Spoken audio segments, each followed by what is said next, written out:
golaha wakiilada ee jamhuuriyadda Soomaaliland ayaa maanta ansixiyay xeer lambar 20 kaasi oo ogolaanaya in dhalinyarada 25 jirka ka weyn ay ka qayb gali karaan siyaasadda waddanka. golaha wakiilada Soomaaliland ayaa ansixiyay soo jeedin wax ka bedel qodobo oo kamid ah xeerka doorashada xeer lambar 20 kaasi oo golaha mooshin ahaan ay u horkeeneen mudanayaal kamid ah 82 ka xildhibaan. fadhigan oo gudoominayay gudoomiyaha golaha Mudane Cabdiraxmaan Maxamed Cabdilaahi waxaa gudoomiyuhu mudanayaasha halkaasi uga akhriyay soo jeedinta wax ka bedelka xeer lambar 20 qodobada 22aad oo ah habka doorashada golayaasha deegaanka iyo qodobka 33aad oo ah shuruudaha musharaxiinta golayaasha deegaanka.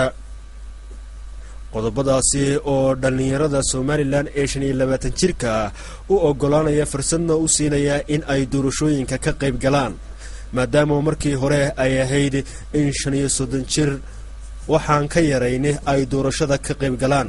waxaana qodobadaasi ogolaaday 34 mudane 5 mudane ayaa diiday 2 mudane ayaa ka aamusay gudoomiyuna ama codayn. xubno kamid ah dhalinyarada Soomaaliland oo madasha fadhigaasi ku sugnaa muddo dheerna olole ugu jiray sidii qodobadaasi dhalinyarada ka hor istaagaya doorashada inay ka qayb galaan ayaa ka waramay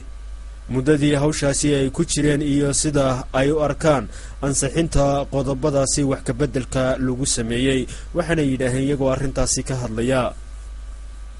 maanta waxaan aad ugu faraxsanahay golaha jamhuuriyadda Soomaaliland ee wakiiladu inay cod aqlabiyad ku ansixiyeen wax ka bedelka iyo kaabista xeer number 20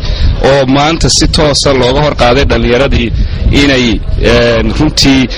ka badbaadaan duruufihii sharciga ee berigii hore haysan jiray. maanta wixii laga bilaabo qofka 25 jir ee reer Soomaaliland ee shuruudaha buuxiyay ee hufnaan shaqo leh wuxuu si toos ah isaga soo sharxi karayaa dhammaan deegaamada Soomaaliland isagoo ka mid noqon karaya golayaasha deegaanka. hawlgalkan runtii wuxuu soo maray maraaxil fara badan waxa la soo maray runtii kaambeeyna fara badan ololay fara badan 19 xildhibaan oo golaha wakiilada ka tirsan ayaa mooshinka dhalinyarada ku taageeray oo golaha hor keenay. maantana shir gudoonku runtii wuxuu horgeeyay hindisaha